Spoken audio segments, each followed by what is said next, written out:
Bahasa Indonesia memiliki sejarah yang panjang, diawali dengan asal mulanya yaitu bahasa Melayu. Penulisan bahasa Melayu sendiri sangat beragam, dan banyak berubah seiring berjalannya waktu, mulai dari penggunaan aksara Palawa, Jawi, dan Hanacaraka.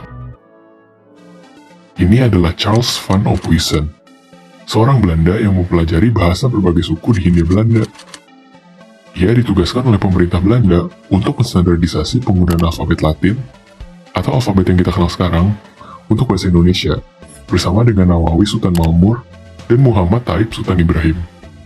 Sistem ejaan ini kemudian diresmikan pada tahun 1901 dan dinamai ejaan Van Ophuijsen. Terdapat beberapa perbedaan antara ejaan Van Ophuijsen dengan ejaan yang kita gunakan sekarang. Di antaranya adalah perbedaan yang kita lihat, seperti huruf DJ untuk J seperti pada kata jari, TJ untuk C seperti pada kata cari, J untuk Y seperti pada kata yam, OE untuk U seperti pada kata untuk, dan CH untuk KH seperti pada kata halayak. Namun selain itu, masih ada perbedaan lain, yaitu penggunaan tanda petik tunggal untuk konsonan letup celah, seperti pada kata baso. Kemudian penggunaan diesis, yaitu dua titik di atas huruf vokal, untuk membedakan antara diftong dan bukan, seperti untuk membedakan penyebutan AI dalam kata memaknai dan ramai. Dan yang terakhir adalah penggunaan huruf E tirus untuk membedakan penyebutan E dan E, seperti dalam kata enak dan beli. Perbedaan-perbedaan ini muncul karena ejaan ini digunakan untuk membantu orang Belanda.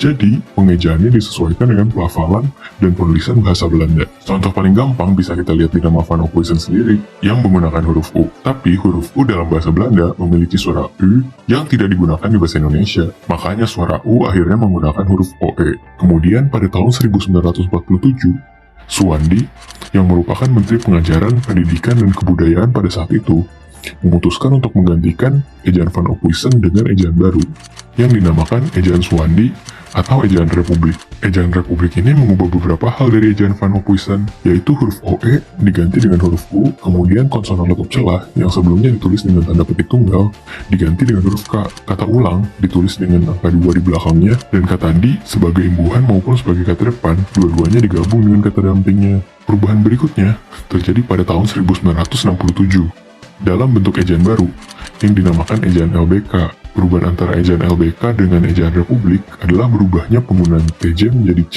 DJ menjadi J, J menjadi Y, dan CH menjadi KH. Kemudian, pada tahun 1972, diresmikanlah ejaan yang kita semua sudah sering dengar, yaitu ejaan yang disempurnakan atau EYD. Perubahan dari ejaan LBK ke EYD hanya ada di beberapa kaidah, yaitu penggunaan kata di sebagai imbuhan dan kata depan akhirnya dibedakan dengan penggunaan spasi, dan kata ulang juga harus ditulis penuh. Nggak banyak yang tahu, tapi EYD udah digantikan loh dengan ejaan bahasa Indonesia atau EBI pada tahun 2015. Hanya ada penambahan satu diftong, yaitu EI seperti dalam kata survei, dan perubahan pada penggunaan huruf tebal.